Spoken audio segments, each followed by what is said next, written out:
माता के हत्यारे, तुमने ऐसा अपराध किया है जिसको कभी क्षमा नहीं किया जा सकता। तुमने साक्षात भवानी को अपनी पुत्री के रूप में पाया था और अपने झूठे अहंकार में आकर उसे खो दिया। जब तक काल तुम्हारे साथ था तुम सुरक्षित थे, अब तो काल भी तुम्हारी रक्षा नहीं कर सकता, क्योंकि तेरे वध का आदेश स्वयं महाकाल ने मुझे दिया है।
प्रजापति दक्ष, आज तुम ही नहीं तुम्हारा अहंकार भी मेरे चरणों में घुटनों के बल गिरा पड़ा है।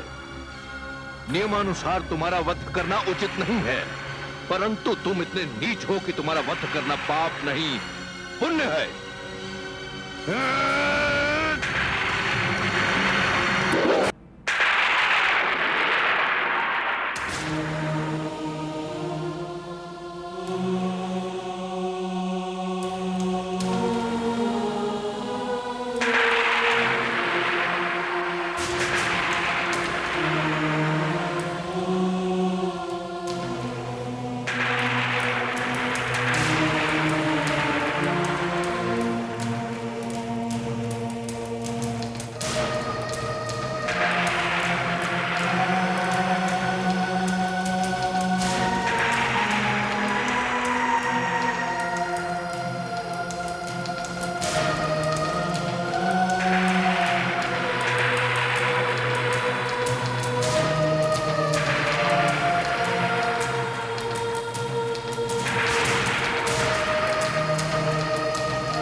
ये आपने क्या किया देवी? आपने तो वचन दिया था कि आप स्वयं लौट आएंगे या मुझे बुला लेंगे। आपने कैलाश छोड़ा, आपने मेरा हृदय छोड़ा, किंतु संसार छोड़ने की बात तो हमारे बीच में कभी हुई नहीं थी देवी।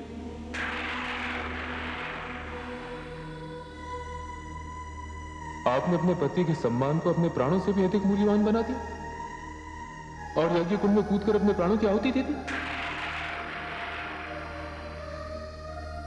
आपको जो मेरे लिए करना था वो तो आपने कर लिया देवी, किंतु अब मैं क्या करूं? अब मेरे वश में रह ही क्या गया है देवी?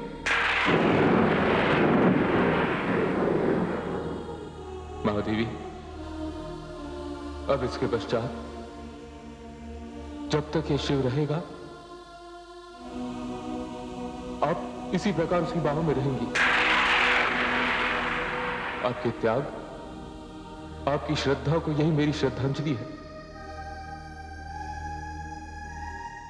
और इसके अतिरिक्त मैं भी कह सकता हूं। महादेवी, जब आपके पिताश्री ने मुझे निर्धन कहा था तब मैं निर्धन नहीं था, किंतु आज ये शिव अपनी शक्ति के बिना निर्धन हो गया है देवी, और मेरी बाहों में जो शेष है उसे मैं सदा अपने समीप रखूंगा, उसका कभी त्याग नहीं करूंगा।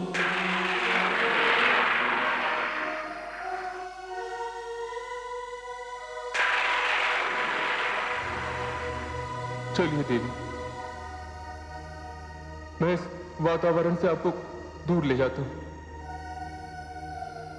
चलिए मेरे साथ।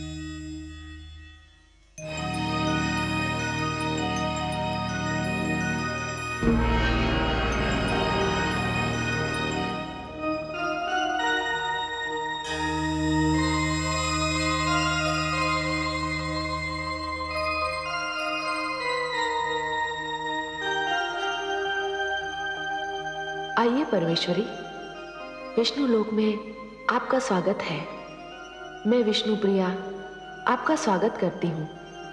आज्ञा दीजिए, आपने कैसे कष्ट किया?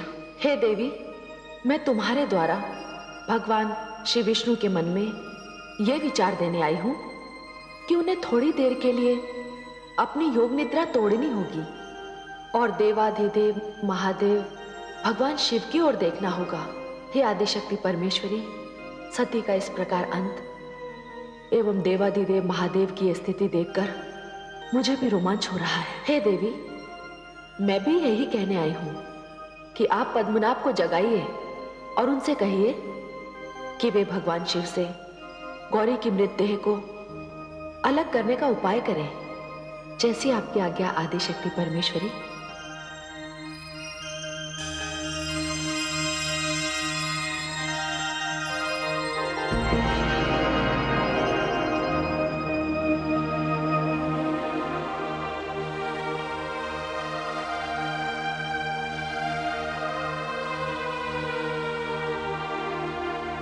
देवी, मैं इस स्थिति से बचना चाहता था, किंतु अब भगवान शिव के लिए मुझे अपनी भूमिका निभानी ही होगी।